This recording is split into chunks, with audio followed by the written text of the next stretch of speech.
Zeg je? Ja. Ik denk wel dat dit de eerste keer is dat iemand bij zo'n gesprek met gestrekte camera binnenkomt. Dus ik probeer dat alsjeblieft een beetje laag. Anders wordt het zo makkelijk. Ja. Ja, wel als je die camera zo in de nek hebt. Hoi. Hoi. Hoi. Hoi, Ik ben Patrick. Hoi. Lang geleden? Ja, dat is wel heel lang geleden, ja. Goed, dat is voor jou? Is goed? Ja, lekker. Ja, voor ons is echt het allerbelangrijkste dat, het echt, dat we hier al zitten, dat het gewoon echt stil blijft. Daarom. Dat geldt denk ik voor jullie ook. Dat geldt voor ons net zo.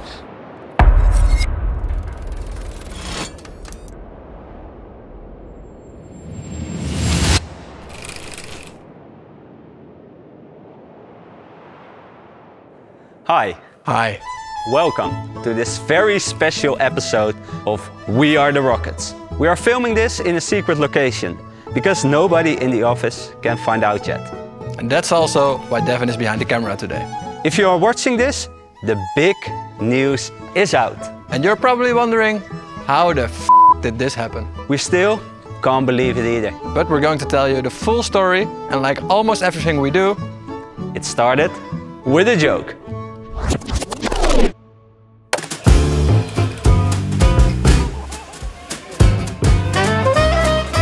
Nou Bas, ik presenteer u Dylan Groenewegen.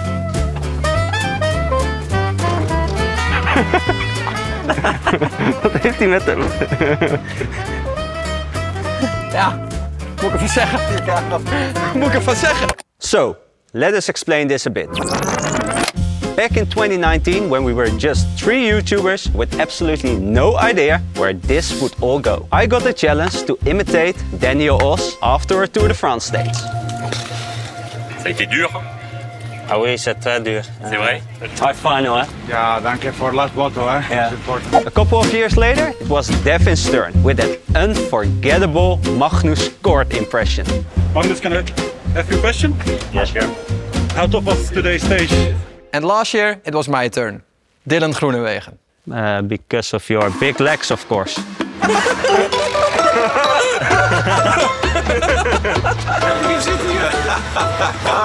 See ya. I was like in the bus, this is not Dylan. And after that, Dylan actually invited me to make a new video together after the Tour de France. He wanted to make me puke during a sprint training session. So, we exchanged numbers. And that was it. Until it wasn't. Well, that sprint training never happened. Yeah, we got a bit busy.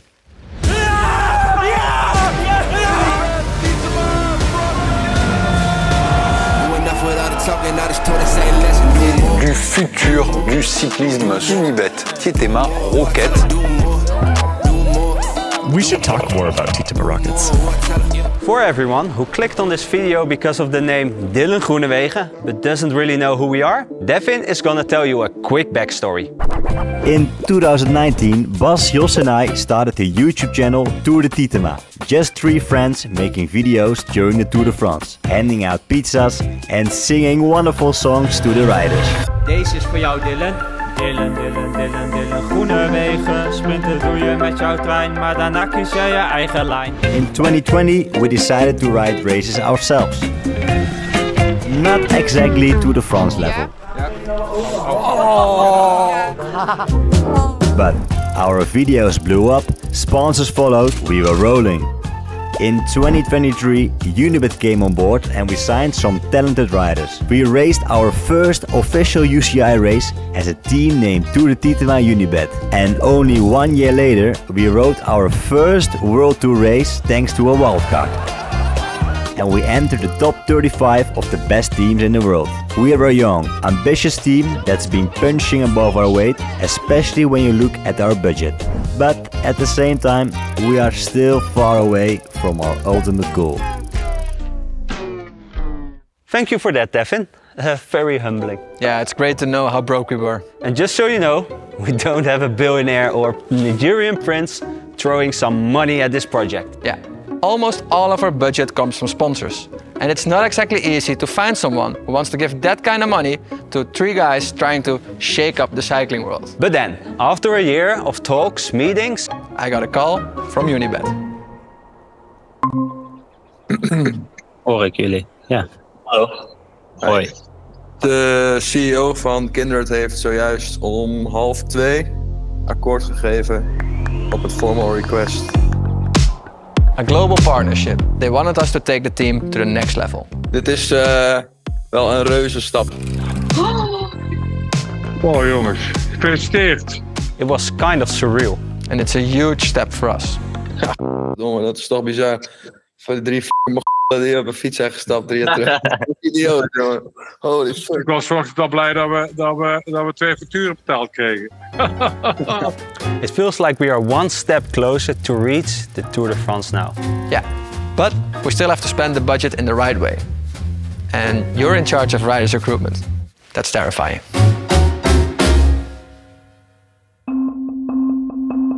A couple of days later, we shared the big news with our company. Hello everybody. Hello, hi everybody. We announced our new international identity, the Unibet Titema Rockets. From the 1st of January, we will be named the Unibet Titema Rockets. And the Rockets will be our first real team name in professional cycling. So that's something we're incredibly excited about. Wanted you to know from our end first and be the first to know about all this exciting stuff coming up. Because this is going to be something that's very exciting. Hey, ik kan niet meer terug. Rockets. It's the Rockets.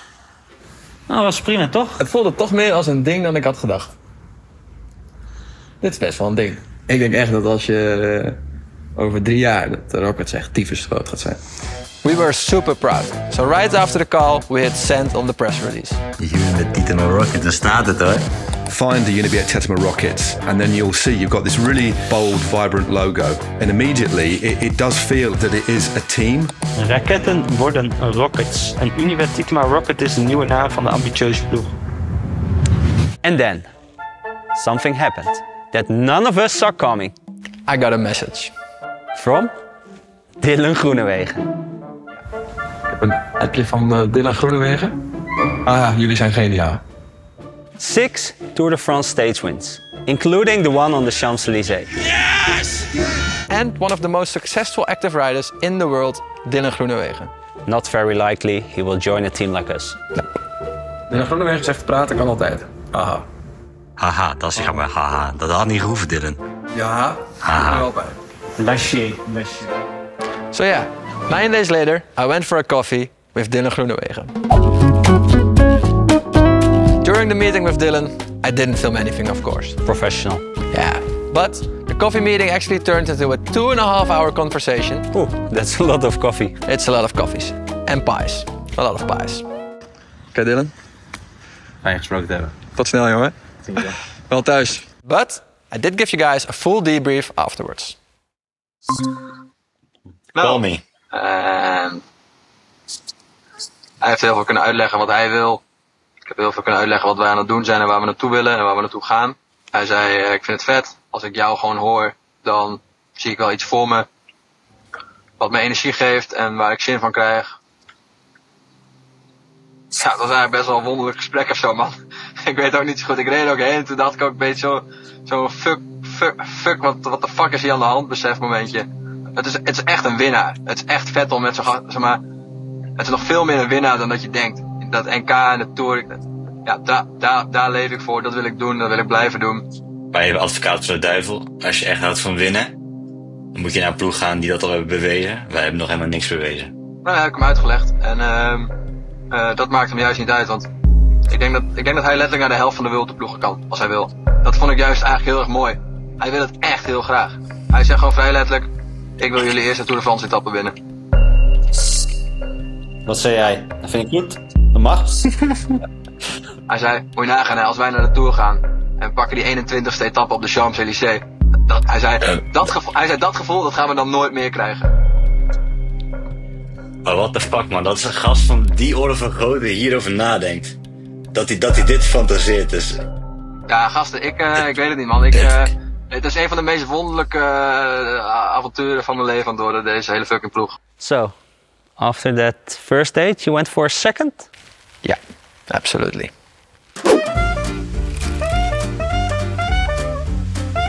Turns out we were both going to Paris 2 days later for the big ASO event where they revealed the Tour de France route. Ik zou naar Parijs rijden, maar hij vliegt dinsdagochtend om 7:20. En hij stuurt mij de vlucht net door met eigenlijk de boodschap, pak ook die vlucht, kunnen we samen heen.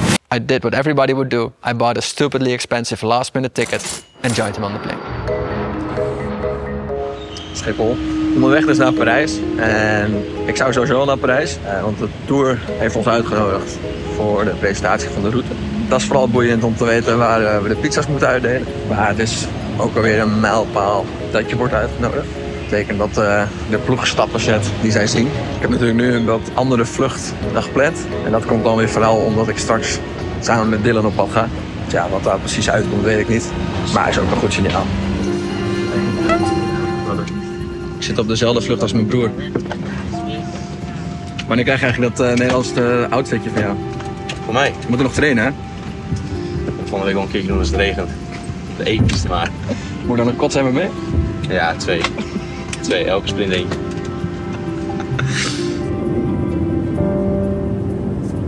We zijn echt onderweg, hè? Nee. En weg weer terug nu. Ik weet niet of we op tijd gaan zijn, maar we gaan wel onderweg. Nou, we komen wel te laat. We schuiven bij etappe 21 aan, de belangrijkste.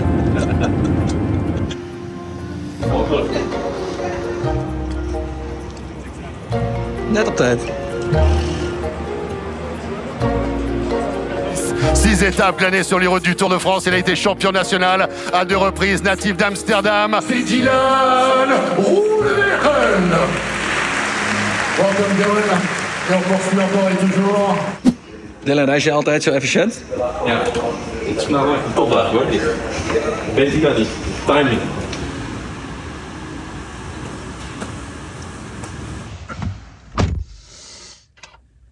Wat een dag. Het is 6:20. Ja, dit was een van de vetste dagen Tour de Titema denk ik die ik heb gehad. De hele dag met Dylan op pad geweest. Veel over van alles en nog wat kunnen hebben. Ik heb de Bas en Devin net, hier had je echt bij moeten zijn. Dit was echt, dit is hoe het werkt eigenlijk. So, after spending an entire day with you, Dylan was still excited? Hard to believe, right? Yes. But yeah, the next step was to meet Dylan's manager. His name's Patrick and he's been Dylan's manager for years. And by the way, before Tour de Titema, I actually worked at a company led by Patrick. So technically, he's my old boss. If we wanted to make this happen, we had to convince him to.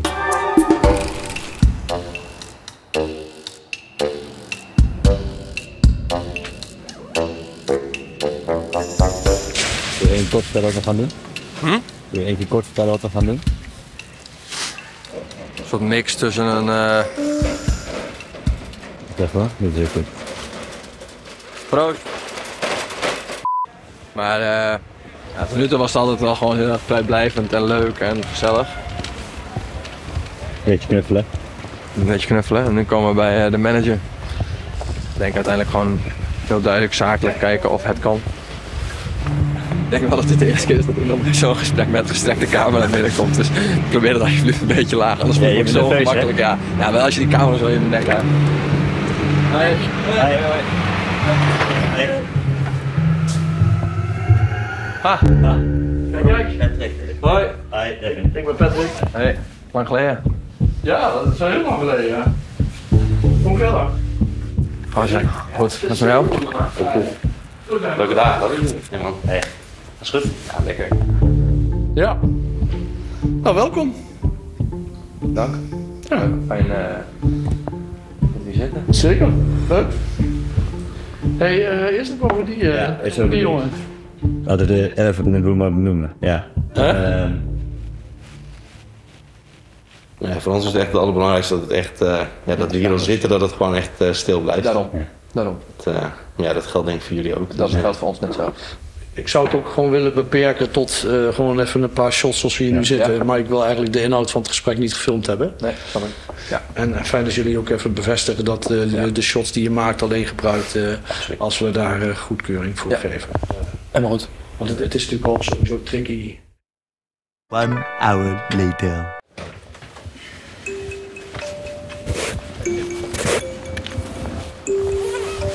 Zeg maar, wat vonden we ervan?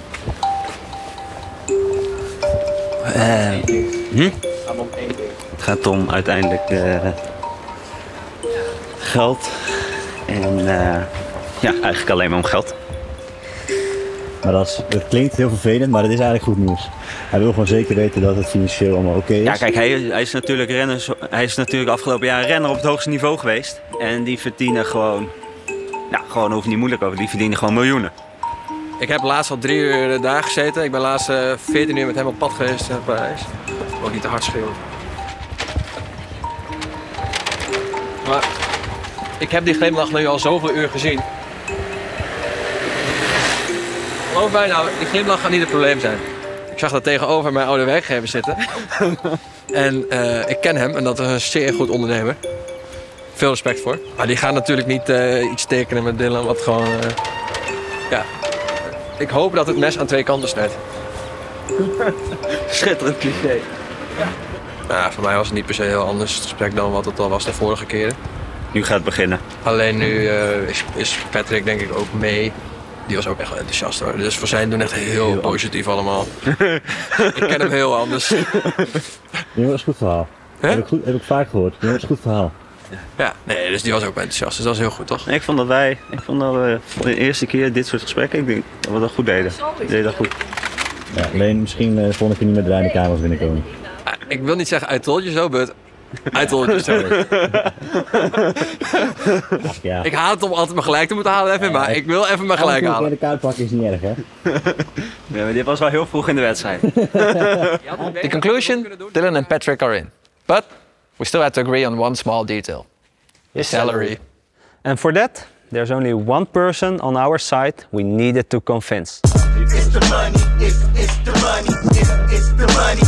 I'm responsible for everything regarding finance, legal stuff, reporting and guarantees, licensing. So you can call me then the head of the shit department.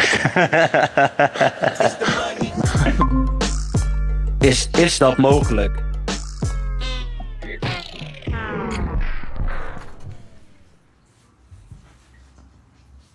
I think we might be responsible for most of Wim's grey hair. Waar kom je op uit?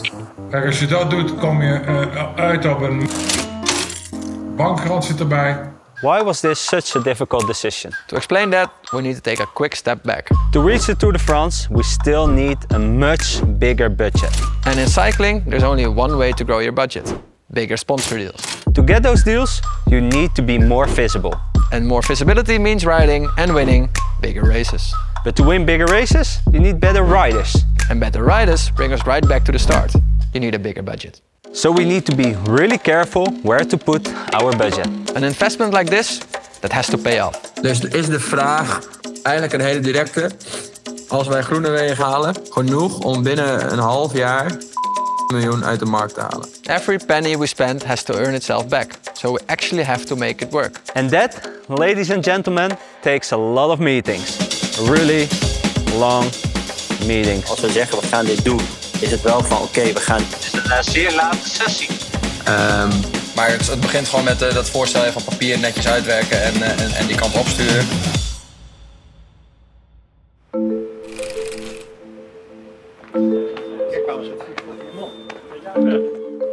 He's the smartest guy. You're the smartest.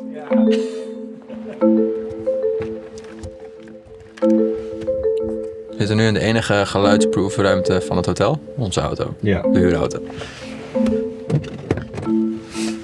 Now we wait. Now we wait. Hij zou maar over 12 minuten bellen, dat is nu. Alle minuten.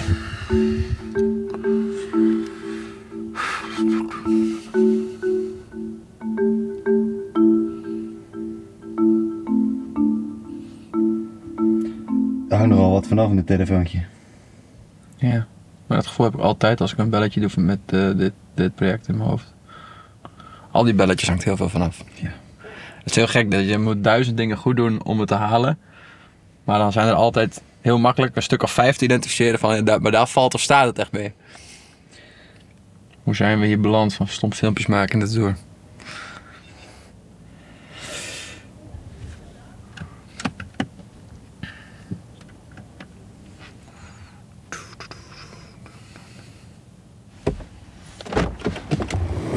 Het is een beetje strak, hè?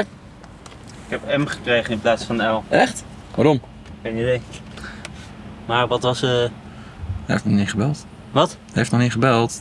Oh, hij heeft nog niet gebeld? Nee. Ik dacht 2 minuten. Ja, dat was het ook. Oké. Nou, dan ga ik even kijken of ik een elletje kan vinden. Ja, kijk maar even.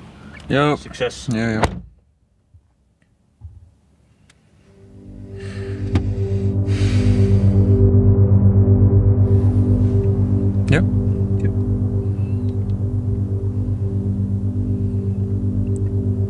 Yo, Dylan. Yo. Hey, goedemiddag.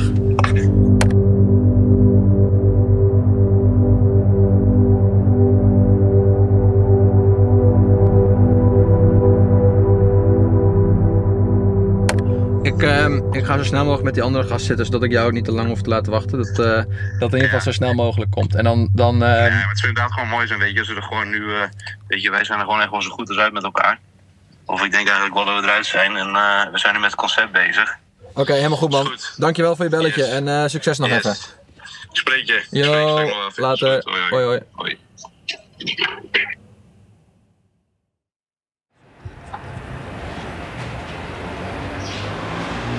Kijk, wij zijn er ook bijna. Nou ja, wij zijn er eigenlijk gewoon. Ja. Kom los en kleine. Niet onderdrukken. Ja. Het erge, dit gaat dus ooit een keer, zeg maar, komt dit in gedurende het seizoen. De hele tijd. En dan zitten mensen, zeg maar, te zien hoe wij op trainingskamp. Zeg maar. We gaan straks gewoon weer stickers op de wielen vouwen, hè? Ja. Wat een geld betalen wij eigenlijk om dit als je dat geluid hebt. Holy fuck. Ik ging het eens omrekenen naar maandcijfers. Moet je niet doen. Nee, moet je niet doen.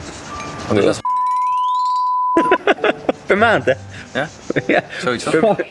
Reken het om naar week. Ja, maar je gaat de helft naar de belastingdienst, hè? Ja. Oh, dat scheelt. Ja, dat is gewoon elke dag. Gewoon vandaag weer, morgen weer. En dan ook nog, ja, maar ik klaag niet als het regent, hè? Dan ga ik wel gewoon trainen, ja. Mag ook wel, ja. Hij wil ook nog eens bij moeten komen. Op rustdagen vind je het heel makkelijk. Ja, hij mag geen rustdagen hebben meer. Nee. Oké. Nee, ja. Maar oké, goed gedaan.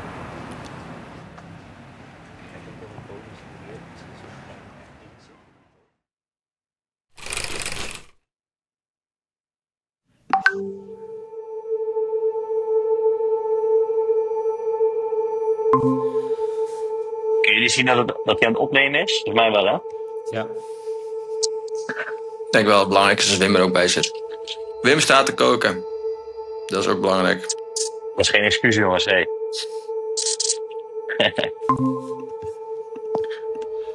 Buongiorno. Buonasera, hoi. Buonasera. Nou, ik had net Patrick aan de lijn en die wou video bellen.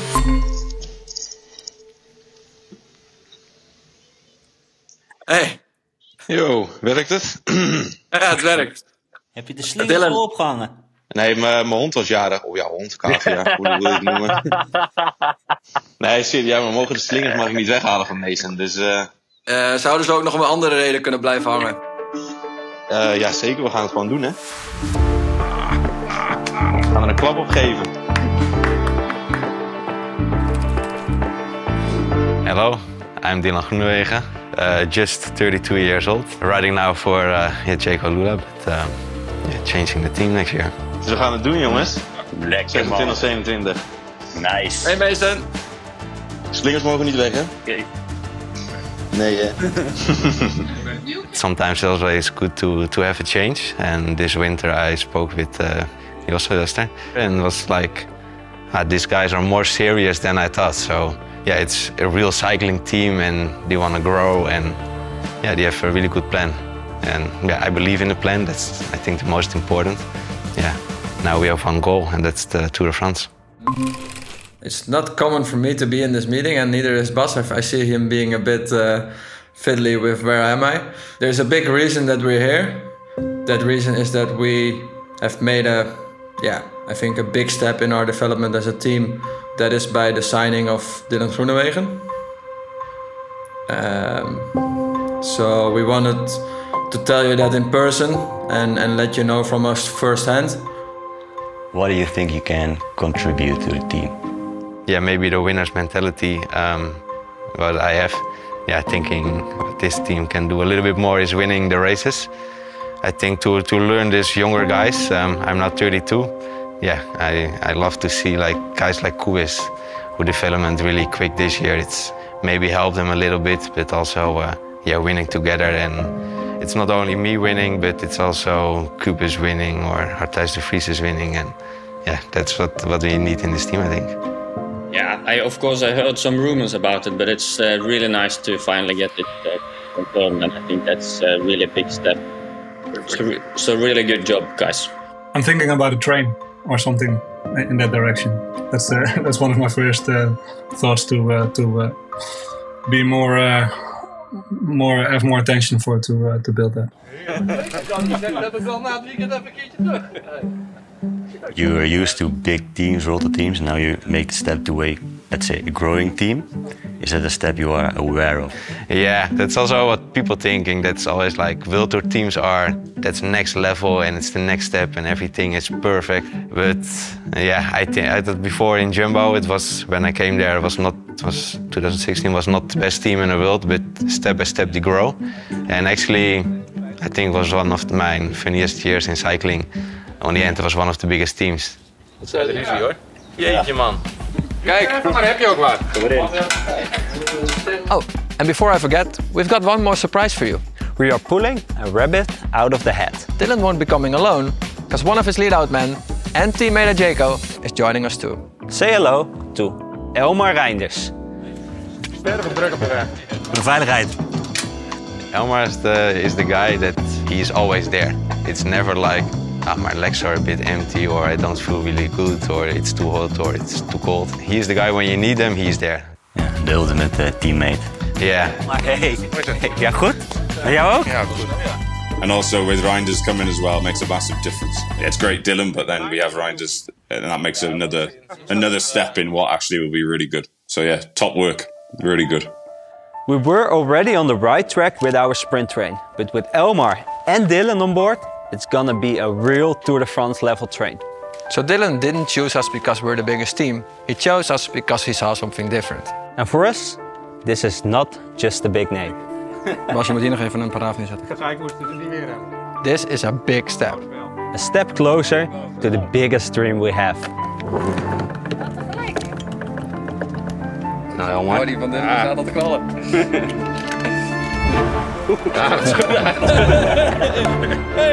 When is this adventure for you a success? Yeah, I say again the Tour de France. If we win that stage in the Rocket jersey, the best will on the Champs-Élysées, yeah, that will be a big, like, a crazy mile. But yeah, I will say like a stage in the Tour de France. Ja, je kan bijna hetzelfde hotel blijven. And we're just getting started.